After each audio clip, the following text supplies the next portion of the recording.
प्याज को उठाओ और प्याज का ऊपर का जो बहुत पतला वाला स्किन होता है, बहुत ही पतला छिलका जो अपने आप उतरता है, वो कड़क हो रखा हो और ऐसे हाथ लगाओ और अपने आप टूट के गिर रहा हो, तो चांसेस हैं उसके अंदर आपको फंगल इन्फेक्शन मिलेगा। उसको हटाओगे तो उसके अंदर ऐसे काली काली धारियां दिखेंगी ऐसे प्याज के ऊपर, वो काली धारियां जो है वही इस क्वेश्चन का बेस है।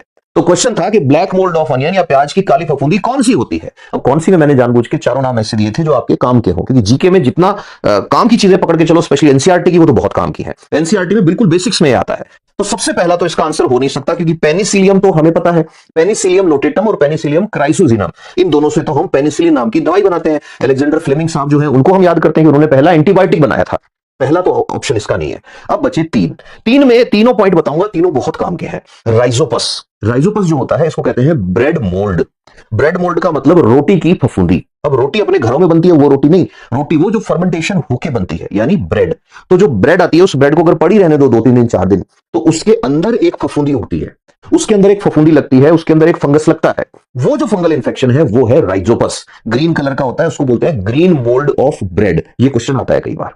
फिर उसके बाद तो इसका मतलब ये भी इसका आंसर नहीं है, ये भी इसका आंसर नहीं है। इसका आंसर है एस्परजिलस नाइजर। एस्परजिलस नाइजर जो है ये अनियन का भी मोल्ड है और ये मूंगफली में भी बीमारी करता है। लेकिन मैंने कहा चारों पॉइंट इंपॉर्टेंट है, तो कैंडिडा का क्या इंपॉर्टेंट पॉइंट याद रखना है। कैंडिडा जो होता है उससे होते हैं इन्फेक्शंस। कहां कहां? वेजाइना में इन्फेक्शन हो जाते हैं फीमेल को, ठीक है। इससे जो छोटे बच्चे होते हैं उनके कई बार क्या है, मां दूध पिला रही है तो मां की ब्रेस्ट पे अगर कोई फंगल इन्फेक्शन है तो छोटे बच्चे के मुंह में इन्फेक्शन हो जाता है। ऐसे कैंडिडा जिनके हो जाता है, ऐसे बहुत बुरी तरह मुंह के अंदर ऐसे निशान निशान से बन जाते हैं, वो भी कैंडिडा की वजह से होता है। कमजोर इम्यूनिटी होती है उनकी भी कैंडिडा अटैक कर देता है। अच्छा, एस्परजिलस नाइजर जो है वो वैसे कोई नुकसान नहीं पहुंचाने वाला कि साहब आज ही वो प्याज फेंक दें, नहीं, अपन वैसे भी उतारते हैं वो गंदे वाली स्किन तो।